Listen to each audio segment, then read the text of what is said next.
One city in Contra Costa County has become a hotbed for illegal cannabis operations. Today, California's Department of Cannabis Control telling us they've uncovered more illegal grows in Antioch than anywhere else except Los Angeles.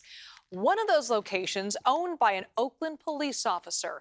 Katie Nielsen is in Antioch to explain why these operations are popping up in quiet little neighborhoods. This suburban neighborhood in Antioch doesn't seem like the type of place you'd find an illegal marijuana grow house. But according to experts, that's exactly why criminals are setting up here. In fact, 3 homes on this very street were raided just a few months ago. Oh, this is pretty much my man cave out here. Roderick Thomas loves to tinker on projects in his garage, while also keeping a watchful eye on the neighborhood, which is why he was so surprised to see 3 houses on his street still had power during a blackout a few years ago. Every house on the block will be dark, except those 3. So it was my intentions of going down there and talking to them and trying to figure out what did they have to keep their lights on, because I was interested. He said he tried to watch for people to come home, but rarely saw anyone. But it always was a white van. And it would stay there for a few minutes, and then the next thing you know, they would be gone. And you wouldn't see nothing, for quite some time. That house was like a ghost house, all 3 of them. The Department of Cannabis Control shared this video from the April raid of one of the homes that was owned by an Oakland police officer.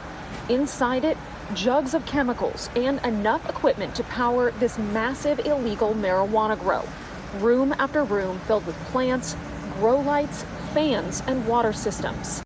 They're relatively large houses. They're in nice neighborhoods. They're hard to discover. They're easy to disguise. Kevin McInerney works on enforcement with DCC. He says Antioch has become a hotbed of activity for those illegal grows because of the real estate market. The criminals running the operations can buy a large house for much less than the cost of a similarly sized warehouse. And when they get busted, the owners are immediately removing the grow equipment and selling the house at a profit.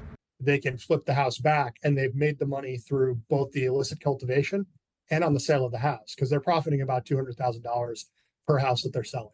The illegal grow house that was owned by the Oakland police officer was listed for sale at the end of July, and the sign out front already says the sale is pending.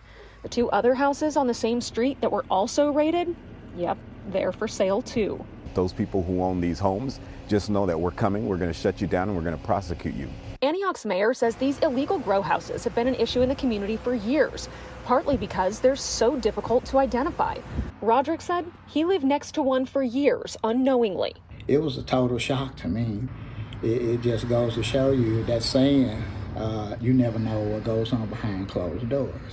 The Department of Cannabis Control says these are very sophisticated grow operations, and most of them are now being run by Chinese organized crime rings. So much so that they're the ones producing the majority of the black market marijuana, not the Mexican drug cartels.